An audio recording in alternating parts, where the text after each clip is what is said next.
Hello friends, welcome back to our channel topper target. I hope आप सब अच्छे होंगे और आप सबकी प्रिपरेशन अच्छे से चल रही होगी। तो आपके एग्जाम से रिलेटेड हम क्वेश्चंस डिस्कस कर रहे थे, तो उसी को कंटिन्यू करते हुए आज की इस क्लास में जो हम डिस्कस करने वाले हैं वो प्रीवियस ईयर क्वेश्चंस है। ये जो पेपर हुआ था ये 25 सितंबर 2021 के क्वेश्चन है जो हम आज की क्लास में डिस्कस करेंगे। तो आई होप आप इस वीडियो को एंड तक देखेंगे। तो आज की क्लास को स्टार्ट करते हैं। तो जो सबसे पहला क्वेश्चन है वो है, dash is a device to measure the pressure in a closed vessels containing a gas. उस डिवाइस का नाम बताना है जो प्रेशर को मेजर करता है इन अ क्लोज्ड वेसल्स, जो क्या कंटेन करता है, गैस। ऑप्शन है मैनोमीटर, ठीक है, वेंट्यूरी ट्यूब, बैरोमीटर और एस्पिरेटर पंप। जो उसका करेक्ट आंसर होगा वो है मैनोमीटर। मैनोमीटर एक ऐसी डिवाइस है टू मेजर द प्रेशर जो एक क्लोज वेसल्स में प्रेशर को मेजर करती है, जो क्या कंटेन करता है, कंटेनिंग अ गैस। तो जो फर्स्ट ऑप्शन होगा that is the correct answer. Next question, question number second is what is joule coulomb inverse is a unit of. चार ऑप्शन गिवन है, बताना है कि ये यूनिट किसकी है। So first is resistance. As we all know कि रेजिस्टेंस की यूनिट क्या होती है, ओम, ठीक है। अभी पोटेंशियल छोड़ते हैं। सी ऑप्शन जो है चार्ज, चार्ज की यूनिट क्या होती है, कूलम्ब। बात करें करंट की, करंट की यूनिट क्या होती है, एम्पियर। तो यहीं से आपका ऑप्शन जो सेकंड है वही क्या होगा, that is the correct answer. की जो इलेक्ट्रोस्टैटिक पोटेंशियल है उसकी यूनिट क्या होती है, जूल कूलम्ब इनवर्स। और ये कैसी क्वांटिटी होती है, that is a scalar quantity. तो जूल कूलम्ब इनवर्स किसकी यूनिट है, इलेक्ट्रोस्टैटिक पोटेंशियल जो क्या है, that is a scalar quantity. तो उसके अकॉर्डिंग जो सेकंड ऑप्शन होगा that is the correct answer. Next question, question number third is which of the following device work on the principle of electromagnetic induction. की इनमें से कौन सी device है जो इलेक्ट्रोमैग्नेटिक इंडक्शन के प्रिंसिपल पे काम करती है। तो पहला ऑप्शन है इलेक्ट्रिक केटल, दूसरा है electric generator, third is electric lamp and fourth is electric bell. तो जो इलेक्ट्रोमैग्नेटिक इंडक्शन के प्रिंसिपल पे काम कौन करता है, वो करता है इलेक्ट्रिक जनरेटर। इलेक्ट्रिक जनरेटर क्या है, एक मशीन है जो इलेक्ट्रिसिटी को जनरेट करता है, जो क्या करता है, इलेक्ट्रिसिटी को जनरेट करता है। And by using the principle of electromagnetic radiation, by using the principle of electromagnetic radiation. तो उसके अकॉर्डिंग सेकंड ऑप्शन क्या होगा, that is the correct answer. Next question, question number fourth is which of the following are called valence electron. की इनमें से किसे valence electron कहा जाता है। वैलेंस इलेक्ट्रॉन का क्या मतलब होता है कि आउटर मोस्ट शेल में, आउटर मोस्ट शेल में कितने इलेक्ट्रॉन्स प्रेजेंट होते हैं, that is a valence electron. For example, अगर हम एग्जांपल कंसीडर करें जैसे सोडियम, दैट इज सोडियम जिसका सिंबल होता है Na। सोडियम का एटॉमिक नंबर कितना होता है, सोडियम का एटॉमिक नंबर होता है 11, ठीक है। अगर आपसे कहा जाए कि इसका इलेक्ट्रॉनिक कॉन्फ़िगरेशन लिखो, अगर हमने इसका इलेक्ट्रॉनिक कॉन्फ़िगरेशन लिखा दैट इज 281, तो लास्ट में जो लास्ट वाली जो इलेक्ट्रॉन शेल है, ये जो आउटर मोस्ट शेल है, इसमें कितने इलेक्ट्रॉन है, कितने हैं, 1। तो यानी कि ये क्या है, that is a valence electron. क्या है ये, वैलेंस इलेक्ट्रॉन, ठीक है। तो कह सकते हैं कि जो इलेक्ट्रॉन्स किसमें प्रेजेंट हो, आउटर मोस्ट शेल में of an element, that is known as valence electron.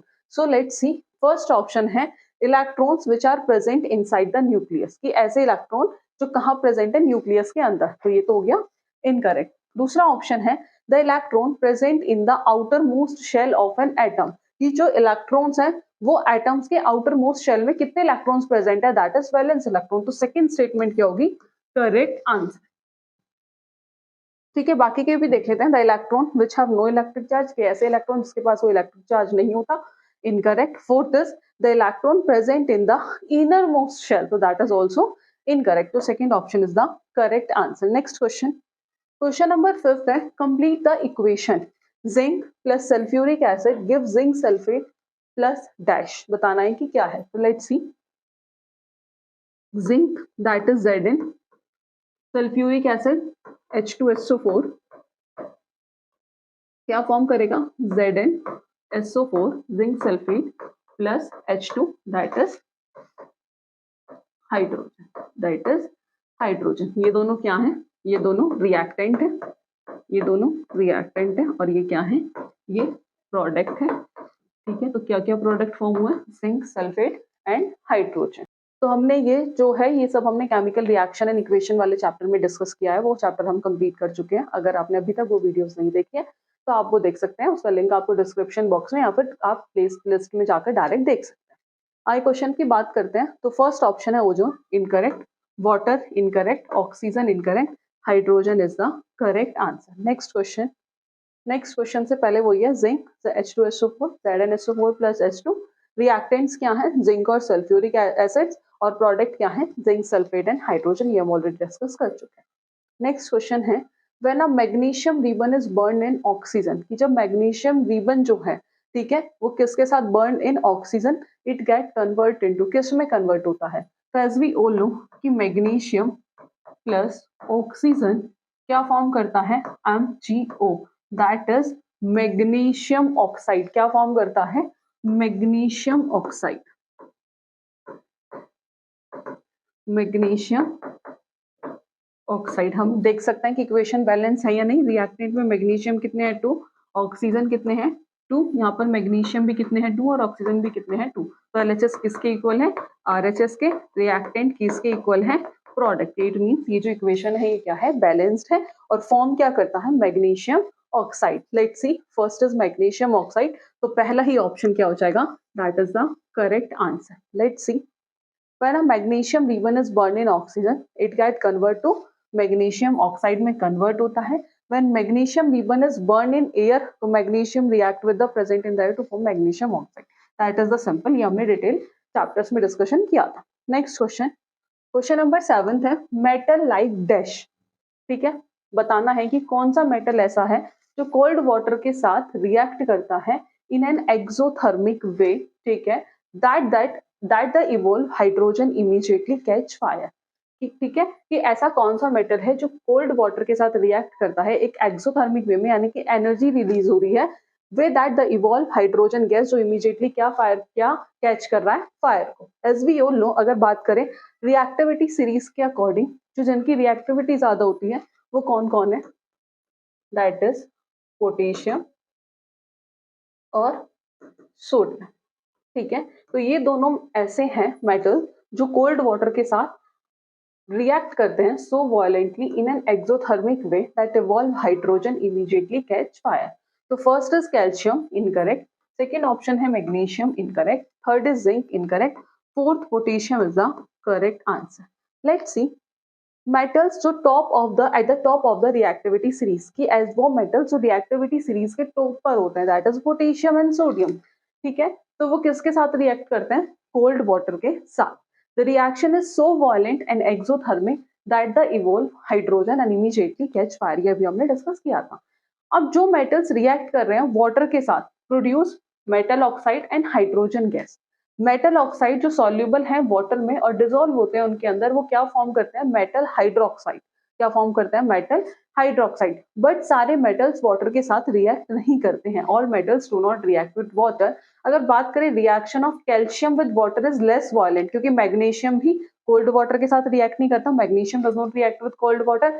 ये रिएक्ट किसके साथ करता है, ये रिएक्ट करता है, it react with hot water और फॉर्म करता है मैग्नीशियम हाइड्रोक्साइड। क्या फॉर्म करता है मैग्नीशियम हाइड्रोक्साइड एंड हाइड्रोजन, ठीक है। और जैसे मेटल्स है aluminium iron zinc do not react with cold और हॉट वाटर, ना तो ये कोल्ड और ना ही हॉट वाटर के साथ रिएक्ट करते हैं। तो वो कौन कौन से मेटल है, वो है potassium and sodium.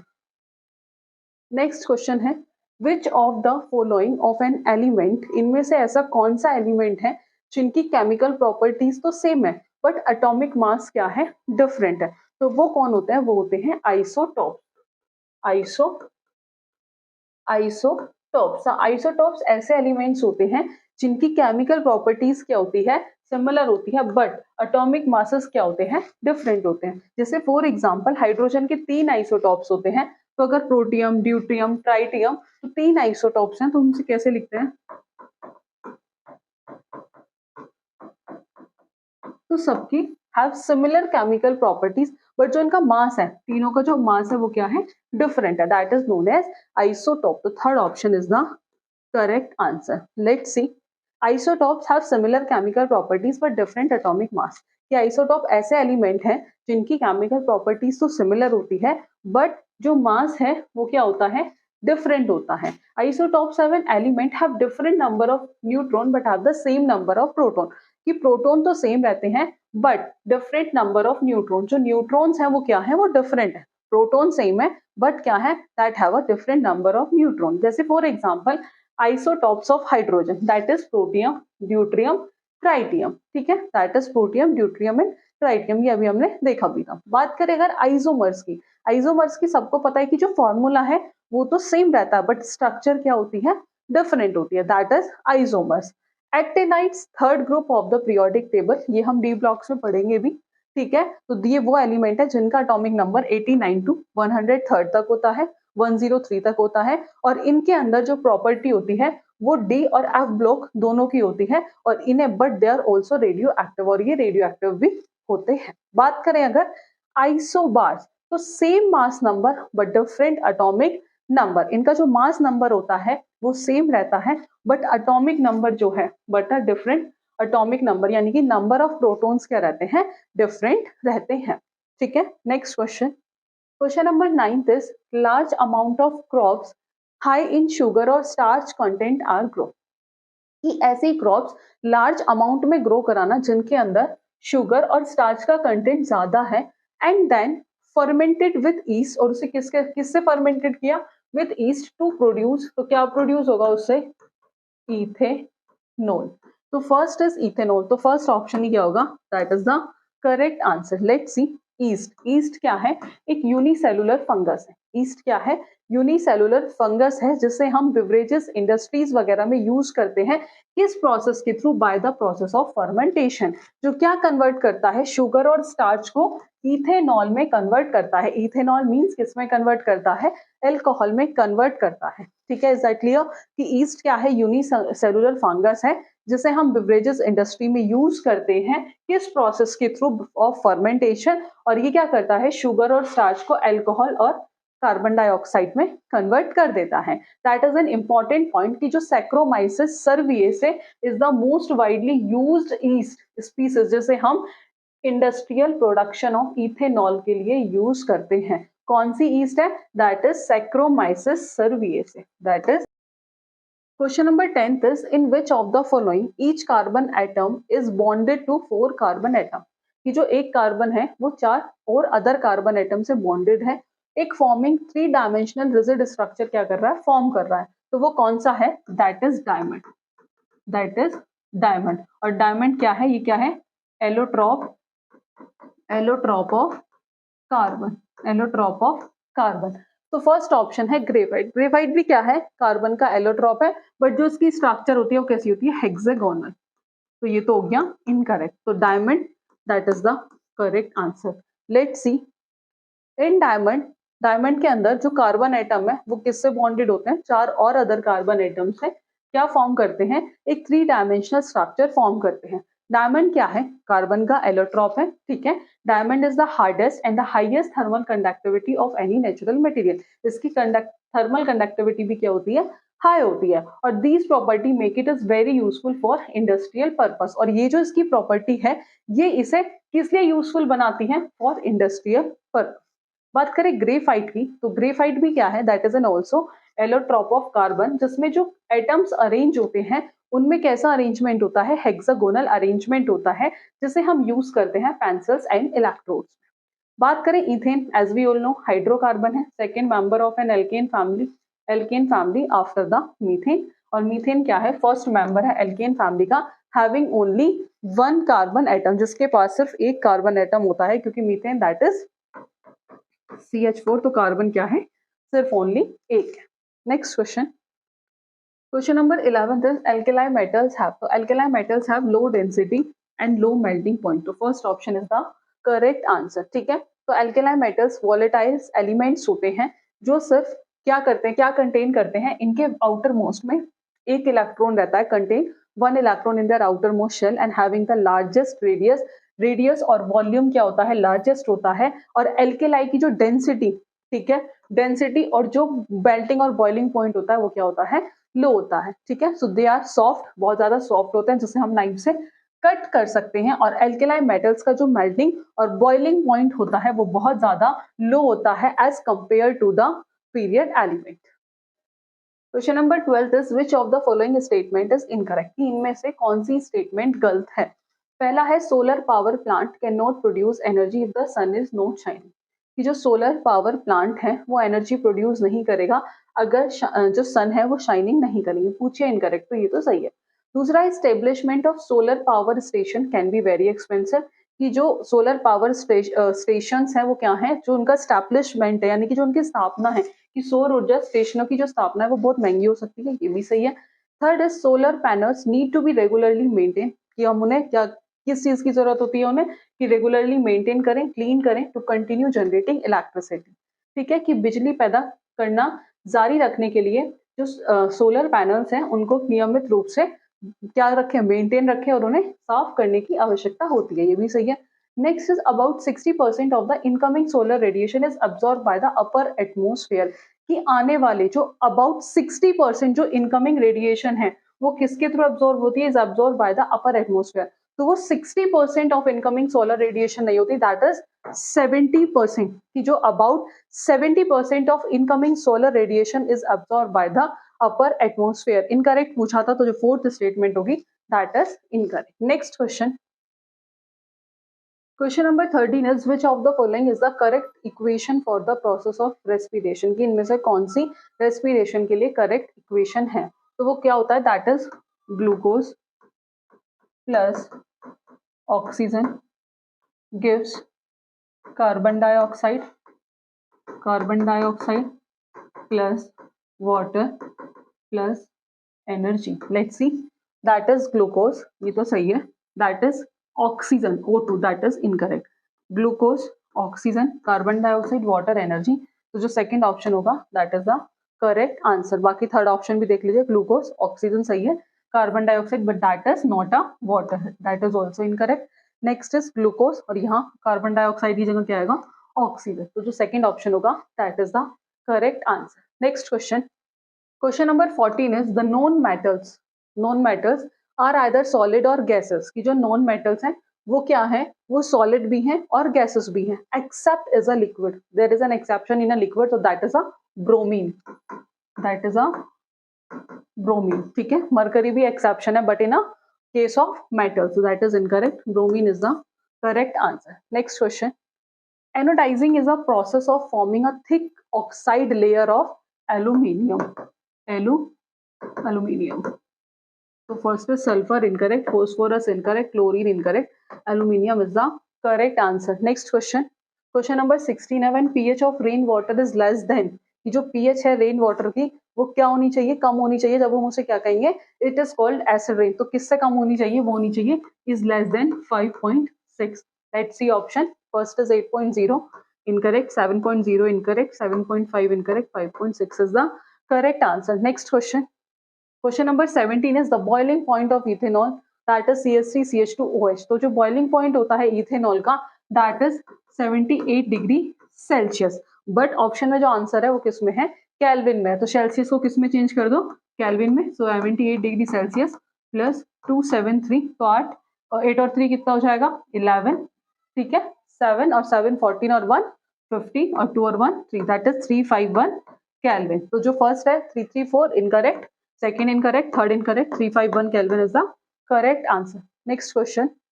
Question number 18 is which of the following state of matter is formed by, कि इनमें से कौन सी state of matter ऐसी है जो कैसे फॉर्म होती है, is form by cooling a gas off extremely low density, कि हम बहुत कम डेंसिटी पे क्या कर रहे हैं, उस गैस को ठंडा कर रहे हैं। About 100,000 the density of normal air to super low temperature. तो first is solid, Bose Einstein condensate, plasma, liquid. तो उसका जो करेक्ट आंसर है वो सेकंड ऑप्शन है, that is the fifth state of matter, ठीक है। तो बोस आइंस्टाइन कंडेंसेट क्या है, एक मैटर की स्टेट है जिसमें क्या करते हैं, इन विच सेपरेट एटम्स और सब एटॉमिक पार्टिकल्स, कि जिसमें हम एटम्स को या सब एटॉमिक पार्टिकल्स को सेपरेट करते हैं cold to near absolute zero. ठंडा कब करते हैं, ठंडा करते हैं एब्सोल्यूट जीरो, ठीक है। तो second option is the correct answer. Next question, question number 90 is the process of dissolving of N acid and base in water, कि वो प्रोसेस जब एसिड्स और बेस को वाटर में डिसॉल्व कर रहे हैं इज हाईली डैश वन, तो इज हाईली कैसा होगा वो, that is exothermic, exothermic, exothermic मतलब एनर्जी रिलीज होगी, तो first is endothermic, incorrect, slow incorrect, exothermic is the correct answer. Next question, question number 20 is tooth enamel made up of dash is the hardest substance in the body। ये जो tooth enamel है वो made up of किससे मिलके बना होता है जो कि hardest substance है in the body। First option है calcium sulphate, incorrect, that is the calcium hydroxyapatite packet, second option is the correct answer. Next question, question number 21 is which of the following bacterium is responsible for peptic ulcer. इनमें से कौन सा bacteria जो है वो peptic ulcer के लिए responsible होता है, तो वो होता है दैट इज हेलिकोबैक्टर पाइलोरी, जो फर्स्ट ऑप्शन होगा that is the correct answer. Helicobacter pylori is a bacterium that is responsible for peptic ulcer. Next question, question number 22 is which of the following protozoa organism. इनमें से ऐसा कौन सा protozoa organism है जो किस लिए रिस्पॉन्सिबल है, रिस्पॉन्सिबल फॉर स्लीपिंग सिकनेस, और वो कौन होता है that is trypanosoma, that is trypanosoma. Let's see option. First is Sarcodina, incorrect. Trypanosoma is the correct answer. So let's see pathogen है और कौन सी डिसीज कोज करता है। Let's see Trypanosoma, that is African sleeping sickness, ठीक है। Plasmodium vivax, that is benign tertian malaria, जो malaria cause करता है। एंटा अमीबा हिस्टोलेटिका, ये क्या कॉज करता है, अमेबिक डेसेंट्री। और लिजमेनिया, ये क्या कॉज करता है, काला अल्सर, और that is an important chart, ठीक है। तो यहाँ से आपको ये लर्न होने चाहिए, that is important. Next question, question number 23 is the mass number is defined as the sum of the total number of dash present in the nucleus of an atom।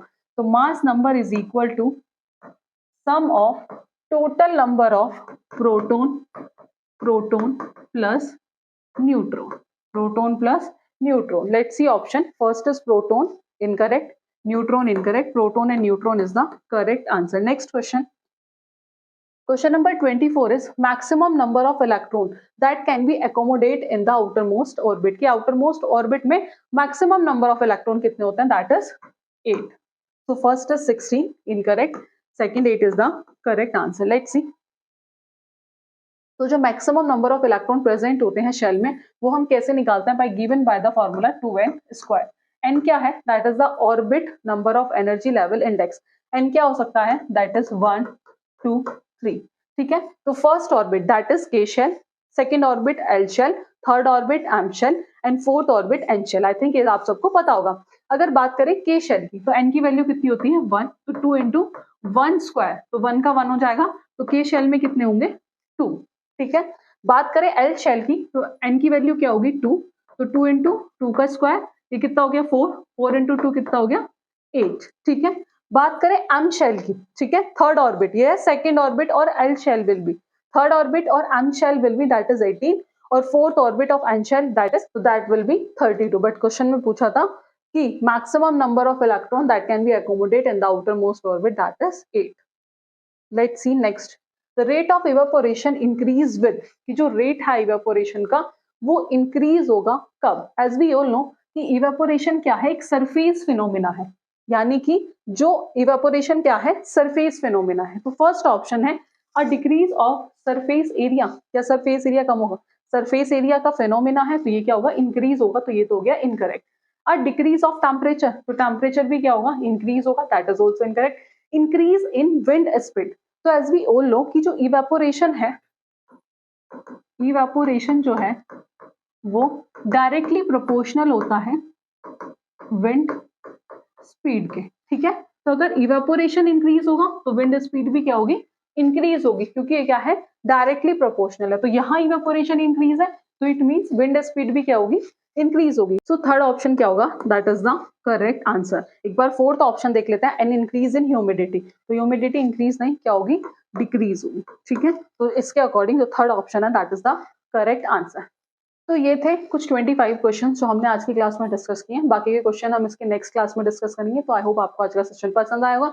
आपका अगर कोई डाउट या query है तो आप comment box में connect कर सकते हैं। तो आज की क्लास में इतना ही, मिलते हैं नेक्स्ट वीडियो में नेक्स्ट टॉपिक के साथ। Thank you.